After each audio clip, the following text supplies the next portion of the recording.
9월의 설교 주제는 인생의 문제를 만난 성도에게입니다. 오늘은 생사는 하나님이 주관하신다라는 제목으로 말씀을 나누겠습니다. 그늘이 선인과 악인을 가려 들이우지 않듯 인생의 문제도 선인과 악인을 가리지 않고 찾아옵니다. 이와 같이 신앙인은 인생에 문제가 없는 사람이 아니라 그 문제를 말씀으로 해석하고 믿음으로 풀어내는 능력을 갖춰가는 사람임을 본문 말씀을 통해 말씀해 주고 있습니다.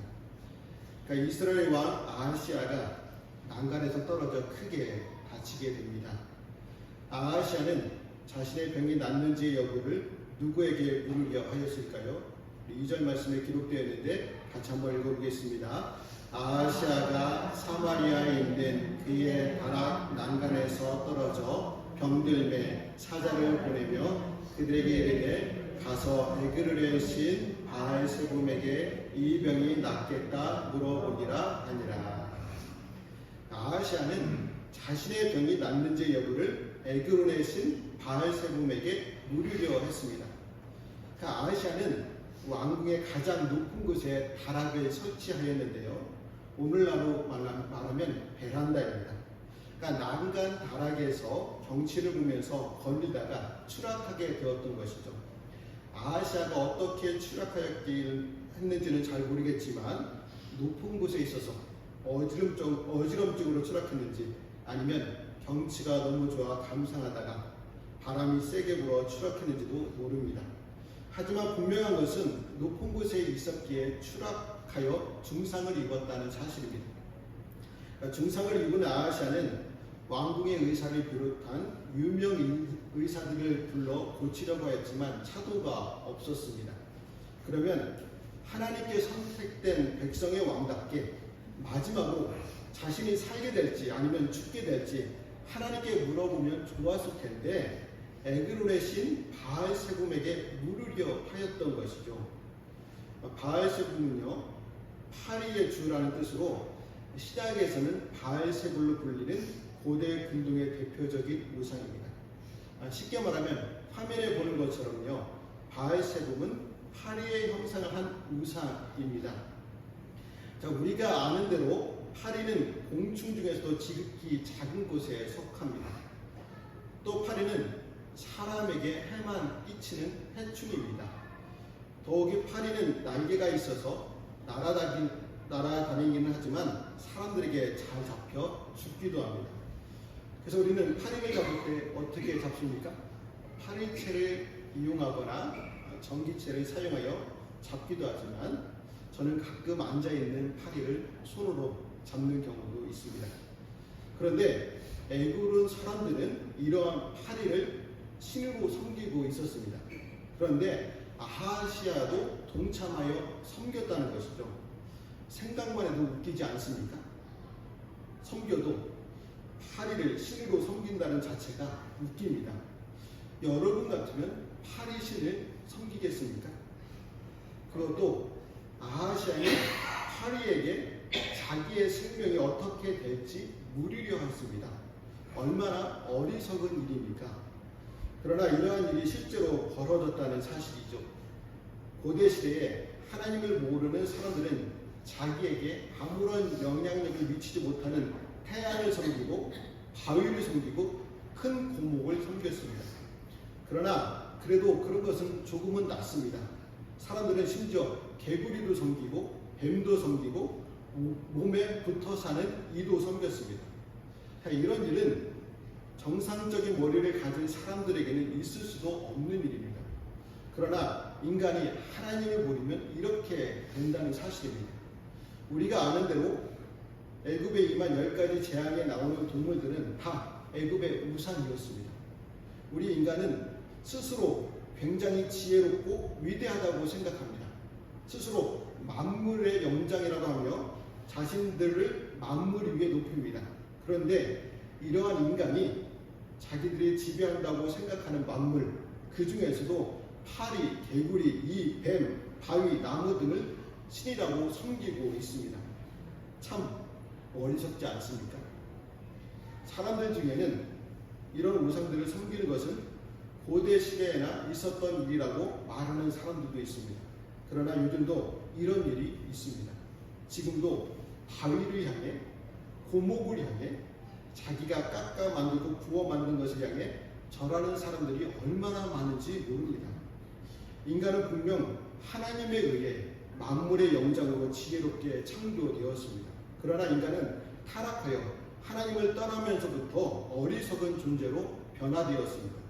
그래서 자기가 다스려야 할 자연 만물을 향해 경배하고 심지어 해충까지도 자기를 구원한 신이라고 여기며 섬깁니다. 우상처럼 하나님을 모르는 인간의 어리석음을 잘 보여주는 것은 없습니다. 그런데 아하시아는 하나님을 모르던 사람이 아니었습니다. 하나님을 알고 믿던 사람이었습니다. 그럼에도 아하시아가 생명이 위태한 절체절명의 상황에서 이스라엘의 하나님 대신 바알세봄을 찾는 이유는 무엇일까요? 하나님보다 바알세봄을 더 의지했기 때문입니다. 이처럼 하나님을 알고 있음에도 불구하고 우상을 의지하는 사람들은 어리석은 사람이라고 사도 바울이 권면하고 있습니다. 로마서 1장 21절부터 23절까지 있는 말씀을 다 같이 읽어보겠습니다. 하나님을 알되 하나님을 영화롭게도 아니하며 감사하지도 아니하고 오히려 그 생각이 허망하여지며 미련한 마음이 어두워졌나니 스스로 지혜 있다 하나 어리석게 되어 썩어지지 아니하는 하나님의 영광을 썩어질 사람과 새와 짐승과 기어다니는 동물의 모양의 우상으로 바꾸었느니라. 이것이 하나님을 알고 있지만 믿지 않는 인간의 실체입니다. 모르면 용서될 수 있습니다. 하지만 알면서도 잘못을 하면 용서받을 수 없습니다. 왜요? 고의로 했기 때문입니다. 그래서 영화 중에서도 용서받지 못한 자라는 제목의 영화가 있었습니다. 1992년 미국의 명배우였던 클린트 이스트우드의 작품의 영화입니다. 영화 제목처럼 잘못인지 알면서도 고의로 하면 세상에서는 용서받지 못한 사람이 됩니다. 이와 같이 세상적으로 아무리 지혜로워도 아무리 놀라운 업적을 쌓았어도 정작 하나님을 모른다면, 그래서 우상을 섬긴다면 어리석은 자가 됩니다. 그러나 어리석은 자이지만 하나님께서 책망하실 때 다시 돌아오면 용서받을 수 있습니다. 그런데 이제까지 하나님을 알고 있음에도 불구하고 우상을 섬긴다면 책망으로 끝나지 않습니다. 그에 따른 책임을 하나님께서 반드시 물으십니다. 하나님께서 책임을 물으시기 전에 속히 회개하며 하나님께 돌아와야 합니다. 여러분, 가장 위급한 순간에 의지하는 것이 바로 내가 믿고 있는 우상입니다. 성도인 우리가 인생의 위기 앞에서 먼저 해야 할 행동은 실제적 도움을 줄 수 있는 것 같은 그 누군가나 무엇을 찾는 일이 아닙니다. 그것은 하나님 앞에 무릎을 꿇고 모든 문제를 아뢰는 것입니다. 인생의 위기 가운데 있다면 먼저 하나님을 의지하고 물어보시기를 바랍니다. 하나님을 의지하지 않고 바알세봄을 의지한 아하시아 왕에게 하나님이 엘리야 선지자를 불러 전하게 하신 말씀은 무엇이었을까요? 우리 4절 말씀도 같이 읽어보겠습니다. 그러므로 여호와의 말씀이 내가 올라간 침상에서 내려오지 못할지라 내가 반드시 죽으리라 하셨다 하라. 엘리야가 이에 가니라. 아하시아는 자기 사자를 에그론의 바알세봄 신전에 보냈습니다. 그러나 하나님은 자기 사자를 엘리야에게 보냈습니다. 이 대조를 통해 우리는 누가 세상의 주인인지를 보게 됩니다. 우상 바알세봄은 인간의 손에 의해 움직여지지 않으면 아무것도 하지 못하는 존재입니다. 그러나 온 세상의 주인이신 하나님은 무엇이 부족한 것처럼 사람의 손으로 섬김을 받지 않으십니다. 자기 손으로 사람을 다스리시고 움직이시는 창조주이십니다. 그래서 하나님은 엘리야에게 아하시아를 향해 침상에서 내려오지 못하고 반드시 죽는다라고 무서운 통보를 하도록 하셨습니다. 하나님의 심판 메시지 앞에 용서함을 조금이라도 느낄 수 있습니까? 하나님의 심판 메시지에서 용서함을 조금이라도 느낄 수 있느냐는 것이죠. 조금도 느낄 수 없습니다. 이것이 하나님을 알면도 불구하고 죄를 저지른 사람에게 내리는 심판입니다.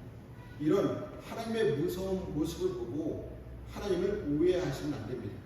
우리 하나님은 불쌍히 여기는 긍휼이 풍성하신 분이십니다. 또한 사람의 생명을 소중히 여기시는 분이십니다. 에스겔 33장 11절에서 나의 삶을 두고 맹세하노니 나는 악인이 죽는 것을 기뻐하지 아니하고 악인이 그의 길에서 돌이켜 사는 것을 기뻐하노라 라고 분명히 말씀해 주셨습니다. 우리 하나님께서는 상한 갈대를 꺾지 않으시고 꺼져가는 득불도 끄지 않으시는 자비로우신 분이십니다. 그럼에도 불구하고 하나님께서는 아하시아에게 용서를 베풀지 않으셨습니다. 그 이유가 무엇일까요? 그의 죄악이 너무 무거워서일까요? 그 이유는 아하시아가 하나님의 사랑을 멸시했기 때문입니다. 하나님께서 아하시아에게 용서를 베푸신 것이 아닙니다. 하나님은 아하시아를 불쌍히 여겨 돌아올 수 있는 기회를 주셨습니다. 사실 아하시아가 난간에서 떨어지게 하신 것도 하나님께서 불쌍히 여기는 표현이셨습니다. 하나님은 아하시아가 그 일을 통하여 자기 잘못을 깨닫고 회개하기를 바라셨습니다. 그래서 만일 아하시아가 하나님께 돌아왔다면 병을 치유받는 것은 물론이고 다른 큰 은혜도 입었을 것입니다. 그러나 아하시아는 그러한 하나님의 긍휼을 짓밟고 회개하기는커녕 도리어 바알세봄을 의지하였습니다. 그리고 죽음의 메시지를 전한 엘리야를 잡기 위해 군대까지 보냈습니다. 그것도 세 차례나 군대를 보내어 체포하게 하였습니다. 그래서 하나님은 아하시아에 대한 긍휼을 거두시고 생명을 취하기로 하셨습니다. 이처럼 모든 죄는 용서받을 수 있으나 하나님의 사랑과 은혜를 멸시하는 죄는 용서받지 못합니다. 아하시아는 병들었을 때 하나님의 은혜를 구해야 마땅했습니다. 그에게는 하나님의 큰 선지자 엘리야가 있었습니다. 엘리야는 죽은 자도 살리는 능력을 가진 선지자였습니다. 그럼에도 불구하고 엘리야 대신 이방신에게 사신들을 보낸 것은 하나님을 크게 멸시했기 때문입니다. 멸시가 무엇입니까? 업신여기거나 하찮게 여겨 깔보는 것을 멸시라고 합니다. 아하시아는 죽은 바알세봄을 마치 살아있는 신처럼 생각했지만 살아계시고 역사하시는 하나님은 업신여기고 하찮게 여겨 깔보았습니다. 우리 예수님께서도 성령을 회방하고 멸시하는 자는 결코 죄사함을 얻지 못한다고 말씀하셨습니다. 상대에 대한 최고의 멸시는 상대의 존재 가치를 무시하고 그의 호의를 경멸하는 것이 최고의 멸시입니다. 아하시아가 그렇게 했다는 것이죠. 하나님은 전날 모세와 아론의 직분을 멸시한 고라 무리를 땅이 갈라져 삼키게 하셨고, 또한 하나님께 드리는 제사를 멸시한 대제사장 엘리의 가문을 불로 태워 버리셨습니다. 그래서 하나님은 사무엘상 22장 30절에서 나를 존중히 여기는 자를 내가 존중히 여기고 나를 멸시하는 자를 내가 경멸하리라 경고하셨습니다.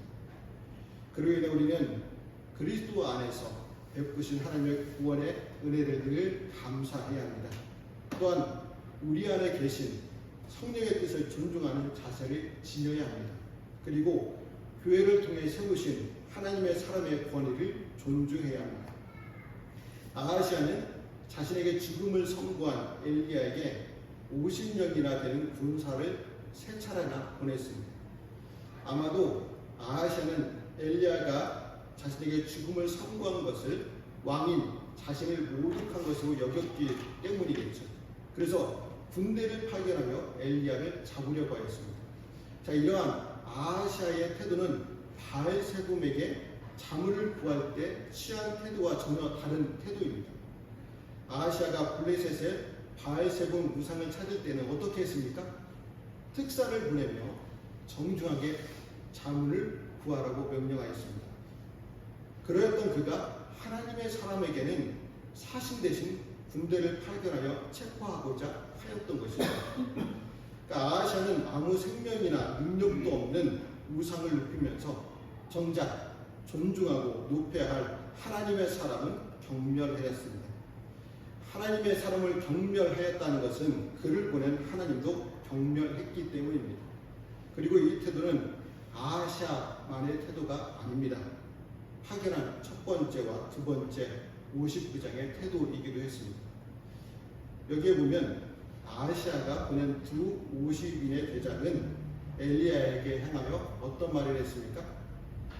왕의 말씀이 내려오라 하셨나이다. 왕의 말씀이 속히 내려오라 하셨나이다 라고 말하고 있습니다. 그러니까 50부장의 말을 표현하면 어명이요 하나님의 사람은 어서 내려오라입니다. 예의를 갖춘 말로 들리십니까? 아니면 불순한 태도로 말로 들리십니까? 그러니까 50부장들은 왕의 명령을 수행하는 사람들이죠. 그래서 그들이 군대를 이끌고 엘리야를 체포하러 온 것은 어쩔 수 없는 일입니다. 그러나 그들은 엘리야가 누구인지 잘 알고 있었습니다.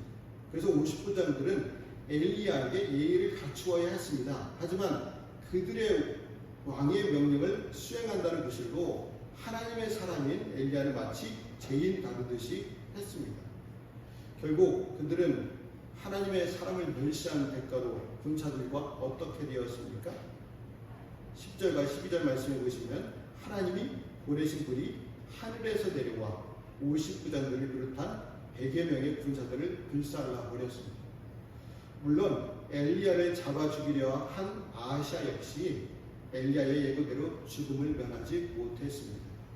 이것은 하나님의 사람과 그가 전한 하나님의 말씀을 멸시하는 자의 최후가 무엇인지를 잘 보여주고 있습니다. 하나님의 세우신 사람은 하나님의 대리자입니다. 하나님의 권위를 가지고 일하는 사람입니다. 또 그가 하는 말도 단순히 인간의 말이 아니라 하나님의 말씀입니다. 그래서 하나님의 사람을 멸시하는 것은 곧 하나님을 멸시하는 것과 같습니다. 그리고 하나님의 사람의 말을 멸시하는 것은 하나님의 말씀을 멸시하는 것과 같습니다. 그래서 하나님을 멸시하는 자는 하나님의 심판을 피할 수 없습니다. 엘리야의 제자 중에 엘리사 선지자가 있었는데요. 그도 엘리야처럼 능력의 하나님의 사람이었습니다.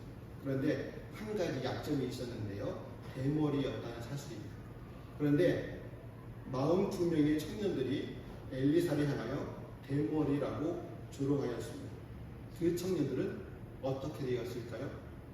화면에 보시는 것처럼 숲에서 튀어나온 앙금 2마리에게 찢겨 죽은 사실이 바로 뒷장 열왕기하 2장에서도 기록되어 있습니다. 그러니까 하나님의 사람을 멸시하면 이렇게 저주를 면하지 못합니다. 그래서 우리는 하나님의 사람을 대할 때 어떻게 대해야 합니까? 마치 하나님을 대하듯 존중하고 높여야 합니다. 우리가 하나님의 사람을 존중하고 높여야 하는 것은 그가 잘나서이거나 어떤 특별한 능력이 있어서가 아닙니다.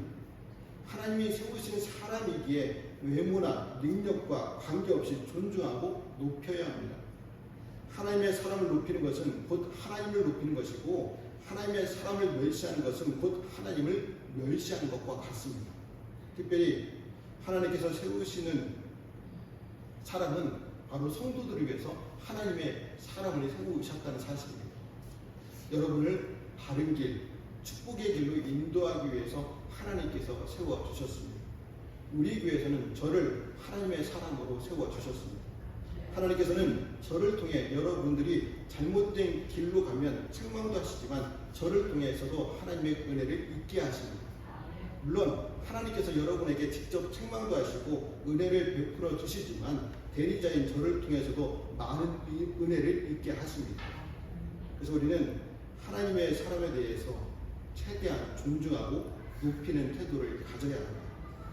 오늘 열왕기하 1장에 나오는 세 번째 50부장은 그렇게 했습니다. 그는 먼저 온 두 50부장과 달리 엘리야 앞에 무릎을 꿇어 자신과 군사들의 생명을 구했습니다. 이것이 아하시아의 왕이 하나님 앞에 가져야 할 태도였습니다. 세 번째로 온 50부장은 다른 50부장들이 어떻게 되었는지 잘 알고 있었습니다. 그래서 그는 두 50부장이 한 어명인이 어서 내려오라는 말을 하지 않았습니다. 자신이 직접 엘리 앞에 무릎을 꿇어 엎드려 간구하였습니다. 13절 말씀에 나오는데요. 제가 읽어드릴게요. 왕이 세 번째 50부장과 그의 군사 50명을 보낸지라 셋째 50부장이 올라가서 엘리 앞에 이르러 그의 무릎을 꿇어 엎드려 간구하여 이르되 하나님의 사람이여 원하건대 나의 생명과 당신의 종인 이 50명의 생명을 당신이 귀히 보소서 라고 말하였습니다. 세 번째 50부장의 겸손한 태도를 볼 수 있지 않습니까? 이렇게 엘리야 앞에 겸손한 모습을 보인 50부장은 어떻게 되었다고요? 자신의 생명과 부하들의 생명을 보존하는 것은 물론 엘리야에게 온 목적, 엘리야를 아하시아에게 데리고 갈 수 있었습니다. 우리는 여기서 무엇을 알게 됩니까? 거만한 자는 화를 당하나 겸손한 자는 은총을 잊게 된다는 사실을 알게 됩니다. 이것은 성경이 증거하는 진리입니다. 잠언 3장 34절을 보면 진실로 그는 거만한 자를 비웃으시며 겸손한 자에게 은혜를 베푸시나니, 잠언 9장 12절에서는 심판은 거만한 자를 위하여 예비된 것이라고 말씀하시고, 베드로전서 5장 5절에서는 하나님이 교만한 자를 대적하시되 겸손한 자들에게는 은혜를 주신다라고 분명히 말씀해 주십니다. 우리는 거만한 태도를 버리고 언제나 겸손해야 합니다. 오늘 말씀에 나오는 아하시아와 두 50부장과 그리고 세 번째 50부장의 태도에서 하나님의 사람 앞에서 취할 자세가 무엇인지 교훈을 얻어야 합니다. 늘 하나님과 하나님의 말씀 그리고 하나님의 사람 앞에 늘 겸손하시기를 바랍니다. 여러분, 우리가 하나님 앞에 겸손해야 하는 이유는 인간의 생사화복을 주관하시는 주는 오직 여호와 한 분뿐이시기 때문입니다. 그래서 우리의 생사화복을 하나님께 맡기며 오직 주님을 의지하는 믿음으로 살아가야 합니다. 그러므로 생사는 하나님이 주관하심을 믿고 늘 겸손하게 주님만을 의지하며 살아가는 저와 성도들의 삶이 되시기를 주님의 이름으로 말씀을 드립니다. 기도하시겠습니다.